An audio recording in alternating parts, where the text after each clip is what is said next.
আসসালামু আলাইকুম। সংবাদে আপনাদের সবাইকে স্বাগত জানাচ্ছি। আমি ফিরোজ তোহা। শুরুতেই আরবে কেবলস সংবাদ শিরোনাম। বাংলাদেশের সর্বশেষ গুরুত্বপূর্ণ আপডেট সংবাদে আপনাকে স্বাগত। শুরুতেই সংবাদ শিরোনাম, পরে বিস্তারিত। প্রথমেই জানাবো অত্যন্ত দুঃখের সংবাদ। গাজীপুরে এইমাত্র সাংবাদিককে কুপিয়ে হত্যা।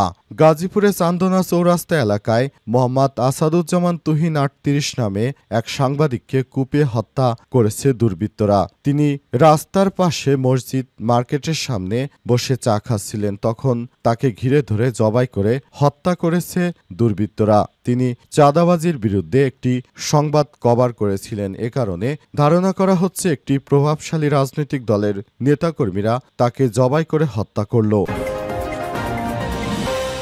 এরপর জানাবো সাবেক সিইসি কাজী রাকিব সহ ১২ জনের দেশ ত্যাগে নিষেধাজ্ঞা।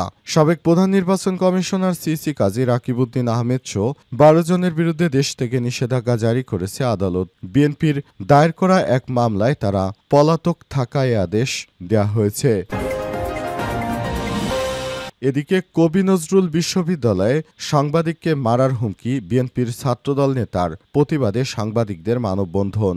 জাতীয় কবি কাজী নজরুল ইসলাম বিশ্ববিদ্যালয়ে জুলাই গণ অভ্যুত্থানের বর্ষপূর্তি অনুষ্ঠানে সাংবাদিককে পেশাগত দায়িত্ব পালনে বাধা প্রদান এবং মারার হুমকি দেন বিশ্ববিদ্যালয় শাখা ছাত্রদলের যুগ্ম আহ্বায়ক জাহিদুল ইসলাম হৃদয়। ঘটনার প্রতিবাদে আজ প্রশাসনিক ভবনের সামনে মানববন্ধন ও প্রতিবাদ সমাবেশ করেছে দেশের বিভিন্ন গণমাধ্যমে কর্মরত বিশ্ববিদ্যালয় সাংবাদিকরা।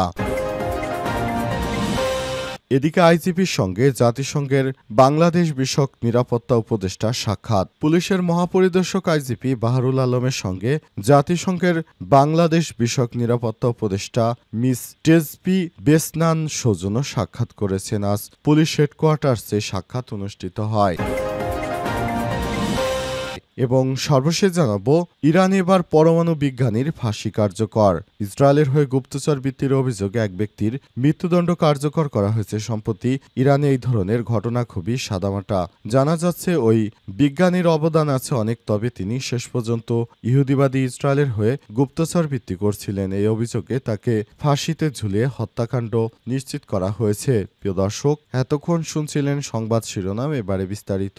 তবে তার আগে বন্ধুরা অনুরোধ থাকবে সংবাদটিতে একটি লাইক দিন। এই চ্যানেলে আপনি নতুন হয়ে থাকলে আমাদের সংবাদটি দেখতে দেখতে চ্যানেলটি সাবস্ক্রাইব করে রাখুন। কমেন্ট করে বন্ধুরা আপনার মূল্যবান মতামত জানিয়ে দিন আপনি বিশ্বের কোন দেশ থেকে বা বাংলাদেশের কোন স্থান থেকে আমাদের সংবাদটি দেখছেন এবং শুনছেন। আর বন্ধুরা, এই সংবাদটি আপনার সোশ্যাল মিডিয়া ফেসবুকে শেয়ার করে বন্ধুদেরও দেখার সুযোগ করে দিন। এবারে বিস্তারিত। গাজীপুরে সাংবাদিককে কুপিয়ে জবাই করে হত্যা।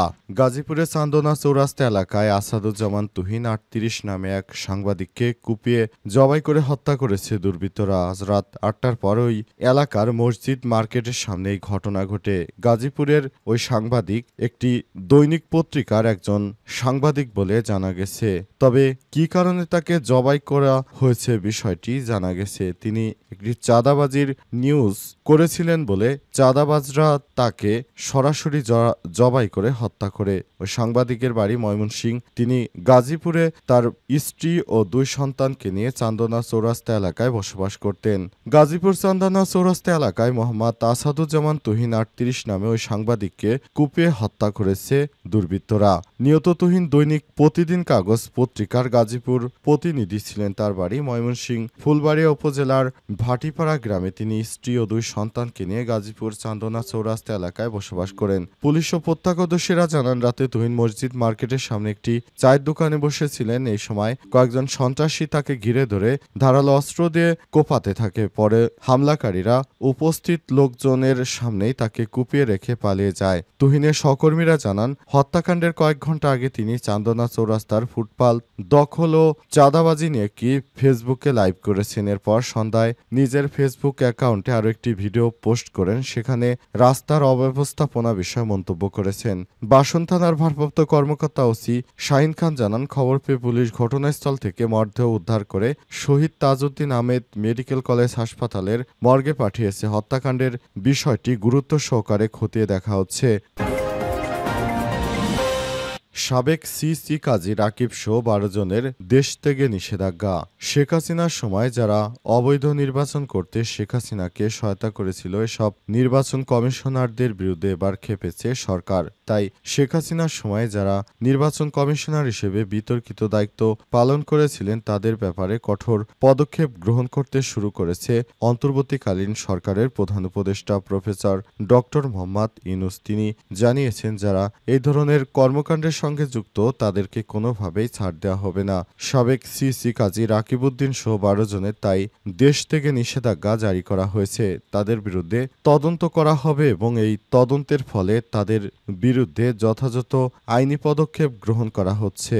ভবিষ্যতে যেন এই ধরনের কোনো ঘটনা না ঘটে সেটি কোনোভাবেই গ্রহণযোগ্য নয়। তাই আগে থাকতেই সরকারের পক্ষ থেকে এই ধরনের পদক্ষেপ গ্রহণ করা হচ্ছে, যাতে ভবিষ্যতে নির্বাচনের সময় দেশে কেউ অরাজক পরিস্থিতি তৈরি করতে না পারে। অন্তর্বর্তীকালীন সরকারের প্রধান উপদেষ্টা প্রফেসর ডক্টর মোহাম্মদ ইউনূসের নির্দেশে সব দুষ্কৃতকারীদের খুব দ্রুত সময়ের মধ্যে আইনের আওতায় নিয়ে আসা হচ্ছে। তাদেরকে ধরে ধরে জিজ্ঞাসাবাদ করা হচ্ছে, যাতে করে আর ভবিষ্যতে তারা এরূপ কোনো বিতর্কিত নির্বাচন অনুষ্ঠিত করতে না পারে, যাতে করে এই নির্বাচন কমিশন সঠিকভাবে নির্বাচন পরিচালনা করতে পারে। এজন্য অন্তর্বর্তীকালীন সরকারের প্রধান উপদেষ্টা প্রফেসর ডক্টর মোহাম্মদ ইউনূসের পক্ষ থেকে ব্যাপক ব্যবস্থা গ্রহণ করা হচ্ছে। কবি নজরুল বিশ্ববিদ্যালয়ে সাংবাদিককে মারার হুমকি, ছাত্রদল নেতার প্রতিবাদে সাংবাদিকদের মানববন্ধন। জাতীয় কবি কাজী নজরুল ইসলাম বিশ্ববিদ্যালয় জুলাই গণ অভ্যুত্থানের বর্ষপূর্তি অনুষ্ঠানে সাংবাদিকদের পেশাগত দায়িত্ব পালনে বাধা প্রদান এবং মারার হুমকি দেন বিশ্ববিদ্যালয় শাখা ছাত্রদলের যুগ্ম আহ্বায়ক জাহিদুল ইসলাম হৃদয়। এই ঘটনার প্রতিবাদে বৃহস্পতিবার প্রশাসনিক ভবনের সামনে মানববন্ধন ও প্রতিবাদ সমাবেশ করছে দেশের বিভিন্ন গণমাধ্যমে কর্মরত বিশ্ববিদ্যালয়ের সাংবাদিক। গত ৫ আগস্ট অনুষ্ঠানে উপাচার্য ট্রেজারার রেজিস্ট্রার ডিনদের সামনে সাংবাদিককে মারার হুমকি দেয় প্রশাসন। ছাত্রদলের কেন্দ্র নির্বাহী সংসদ এবং বিশ্ববিদ্যালয় শাখা ছাত্রদল কোনো পদক্ষেপ না নেয় সাংবাদিকরা তীব্র নিন্দা জানিয়েছে। পাশাপাশি একাধিকবার ফেল করে ছাত্রত্ব হারানো এই ছাত্রদল নেতা রাজনৈতিক পরিচয় ব্যবহার করে বিশেষ বিবেচনায় কিভাবে পুনরায় ভর্তি হয়েছে সেটি নিয়েও প্রশ্ন তোলেন সাংবাদিকরা।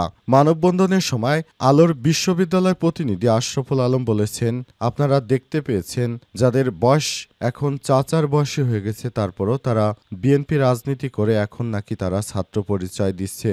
আর বিএনপি নেতাকর্মীদের একটুও কোনো লজ্জা শরম নেই যে তারা প্রতিনিয়ত দেশ জুড়ে যে ধরনের হিংস্রপনা শুরু করেছে সেটি এদেশের মানুষ মানবে না। বিএনপির এই হিংস্রপনা থেকে এদেশের মানুষ তাদেরকে চরম শিক্ষা দিবে, কারণ তারা মনে করেছে তারা হয়তো ক্ষমতায় চলে এসেছে, তাই তারা ক্ষমতা আসার আগে আওয়ামী লীগের থেকে তারা আরও বেশি নির্যাতন শুরু করেছে সাধারণ মানুষজনের উপর। তাদের এই নির্যাতন এদেশের মানুষ ভোটের মাধ্যমে এবার তাদের বুঝিয়ে দেবে। আওয়ামী লীগও দীর্ঘ ১৭ বছর ধরে এদেশে অনেক ফ্যাসিবাদী ব্যবস্থা কায়েম করেছিল, জুলুম নির্যাতন করেছিল, তারা কিন্তু শেষ পর্যন্ত টিকতে পারেনি। সুতরাং বিএনপি যে ধরনের অপরাধ কর্মকাণ্ড চালাচ্ছে, আশা করি বিএনপির পতনও সন্নিকটে, কারণ তারা যেভাবে নিরীহ মানুষদের উপর অত্যাচার শুরু করেছে এটা কোনোভাবেই গ্রহণযোগ্য নয়। ইরানে এবার পরমাণু বিজ্ঞানীর ফাঁসি কার্যকর। ইসরায়েলের হয়ে গুপ্তচরবৃত্তির অভিযোগে এক ব্যক্তির মৃত্যুদণ্ড কার্যকর করা হয়েছে। সাম্প্রতিক ইরানে এই ধরনের ঘটনা খুবই সাদামাটা সংবাদ, কিন্তু বিশ্বাসঘাতকতার দায়ে ফাঁসিতে ঝোলা ব্যক্তির নাম গুগলে সার্চ করতেই তার বিশেষ পরিচয় সামনে আসে। গুগলে দেখাচ্ছে ওই ব্যক্তি ছিল উজ্জ্বল এক ক্যারিয়ার, গবেষণায় তার অবদান ফেলে দেওয়ার মতো নয়, তার রয়েছে গর্ব করার মতো একাডেমিক সব ডিগ্রি। ইরানের পারমাণবিক শক্তি অর্জনে তিনি দিনরাত পরিশ্রম করে যাচ্ছিলেন। আজ ইরানের বিচার বিভাগ ঘোষণা করেছে ইসরায়েলের হয়ে গুপ্তচরবৃত্তির অভিযোগে রুজবেভ হাদির মৃত্যুদণ্ড কার্যকর করা হয়েছে। ইরান ইন্টারন্যাশনাল খোঁজ নিয়ে বলছে, রুজবেভ হাদি পরমাণু বিজ্ঞানী এবং ইরানের পারমাণবিক শক্তি সংস্থার অধীনে পারমাণবিক বিজ্ঞানী এবং প্রযুক্তি গবেষণা ইনস্টিটিউটের সদস্য। তার গুগল স্কলার প্রোফাইল অনুসন্ধান অনুসারে রিঅ্যাক্টর ইঞ্জিনিয়ারিংয়ে ডক্টরেট ডিগ্রিধারী ভাদি 2011 সালে ইরানের সিনিয়র পারমাণবিক বিশেষজ্ঞদের সঙ্গে একটি গবেষণাপত্রের সঙ্গে সহ-লেখক ছিলেন তিনি। ইসরায়েলের সঙ্গে জুনের সংঘাতের সময় তার সাবেক সেই সহকর্মীরা নিহত হন। আমির কবির বিশ্ববিদ্যালয়ের টেলিগ্রাম চ্যানেলে বলা হয়েছে, ভাদি বিশ্ববিদ্যালয়ে ডক্টরেট স্নাতক ছিলেন তিনি। 12 দিনের যুদ্ধের সময় নিহত দুই বিশিষ্ট পারমাণবিক বিশেষজ্ঞ আব্দুল হামিদ মিনুচেহর এবং আহমেদ জোলফিকারির সঙ্গে একটি গবেষণাপত্র সহ লেখক ছিলেন। তবে তিনি গোপনে ইহুদিবাদী ইসরায়েলের সঙ্গে যুক্ত থাকার কারণে ইরান তার ফাঁসি কার্যকর করেছে।